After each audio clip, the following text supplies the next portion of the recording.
So we're on stage three, I would say, of conditioned relaxation. I'm working with Daisy, who's a young puppy.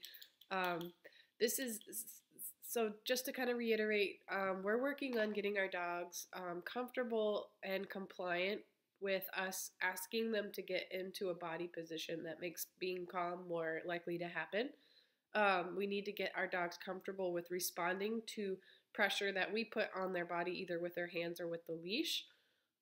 In a situation or a crisis where we need to affect our dog's state of mind, let's say we're at the vet's office and another dog comes in and that dog is just blowing up, that energy can affect our dogs.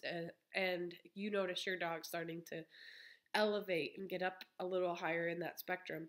That's a great time to pump the brakes, reel them in, get them connected with us, and say, hey, I'm here for you. You need to become a little bit more relaxed. Sometimes, if the distraction is strong enough, we really need to.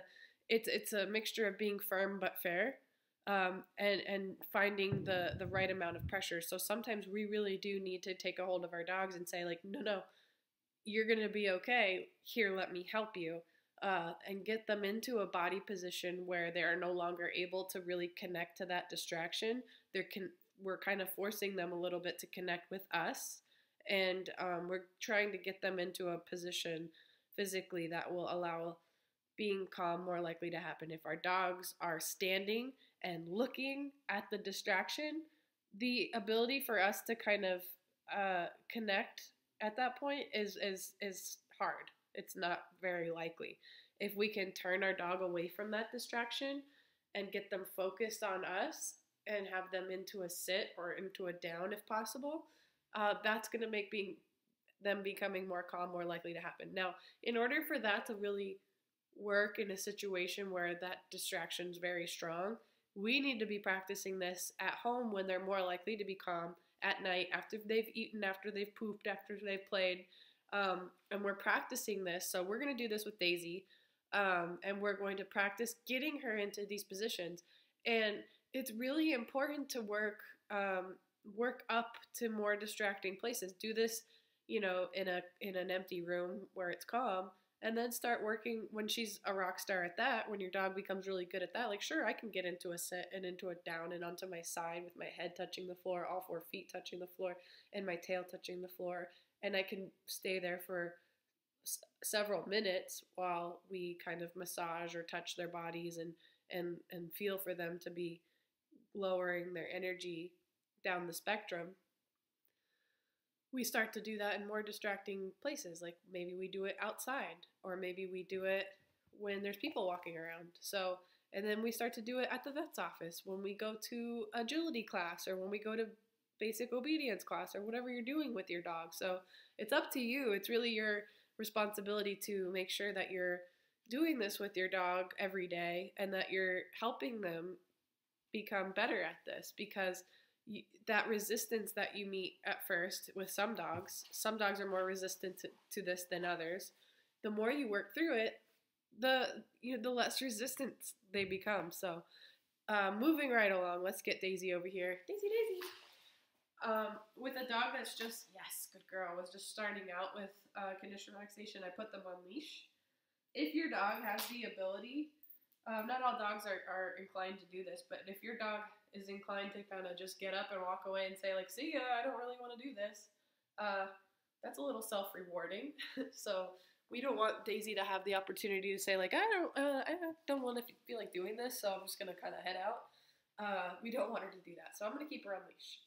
Actually, having her on leash allows me to use pressure and release as well. So we've done this enough times to where Daisy, did you see her just offer that down? So she's like, I get what's going on here. Let me go ahead and offer that behavior. So that's great. She's learning. And that's exactly what we want. So, move that there. Get Daisy to the front of my body here. And I'm not telling her to sit. I'm using pressure on her body.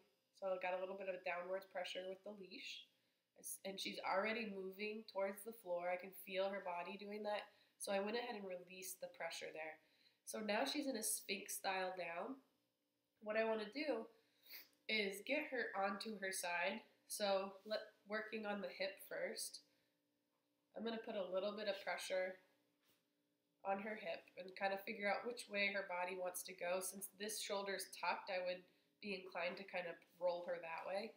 If she gets up, I'm just going to pressure down. So now this hip is turned. So we went from a Sphinx style down, and now she kind of laid down in a more comfortable position where this hip is tucked. So I'm going to actually go ahead and roll her towards me now. So I'm going to use the elbow that's closest to my body. I'm going to tuck that in, and I'm putting a little bit of counter pressure with the hand that's closest to the camera, and I'm going to release and reward. So I put a little bit of pressure to get her to roll this way. I didn't actually push her over. I put a little bit of pressure. And what you tend to feel when you start doing this is you put pressure on the body, okay, and you get a bit of what we call, well, you get like resistance. So if I were to push you or put my hand on your body, you're going to kind of push back into me so that you don't fall over backwards. So when you push their shoulder or their hip to get them to roll over, they're initially going to kind of push back into you. So feel that out. Put that pressure on, feel them kind of actively pushing back against your hand, and wait for that pressure to go away. So wait for them to kind of sink and yield to that pressure. And they don't necessarily have to roll all the way over at first. As soon as you feel their muscles relaxing, whether that's happening because they're consciously going like moving and yielding, or maybe they've been actively pushing up against that pressure for so long, lactic acid is building up in their muscles and they're fatigued, so then they start to, because that happens, right? How if you think about holding a weight or a kettlebell or something out in front of you, there's only so long before your arms are going to start to get weak and you're going to start to yield to that pressure. So either way, you want to release and reward that. So we're going to try that again. Reeling her in. I don't, especially with puppies, ask my dog to, I don't use my recall word. I don't say like here or come when I'm doing an activity like this. If I'm not 100% sure that my dog's going to, do that. Excuse me. I just kind of make it happen. I grab the leash or I, do something to attract my dog's attention. I don't want to blow my recall word. So don't try to call your dog over to you when you're doing something not so fun so that they learn like, oh, coming to you sometimes sucks. Because conditioned relaxation kind of sucks sometimes. It won't after a while. So anyway, so Daisy's like, I get the program. She's already got that hip tilted. She's an amazing little girl right here. So I'm going to try to roll her onto this shoulder. Now she's actively pushing against me right there. Right there she relaxed. So that's where I'm going to release and reward. Now this is the ideal body position we want to get our dogs in. All 4 feet are touching the floor, head is flat touching the floor, her tail is flat touching the floor, and she's nice and calm. Break. Good job. Now what's really cool to see is after you release your dog, if they get up and do a nice big shake off, like they shake their whole body, that's a great thing to see in a dog. Anytime usually when a dog's doing that, if it's not like raining on their fur, if it's not just trying to shake water off of their fur.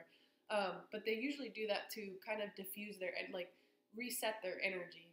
It's a good kind of indication that the dog, nice big yawn right there. Did you see that? So these are all body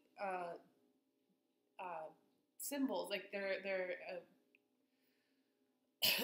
they're good ways to indicate that our dog is becoming more relaxed.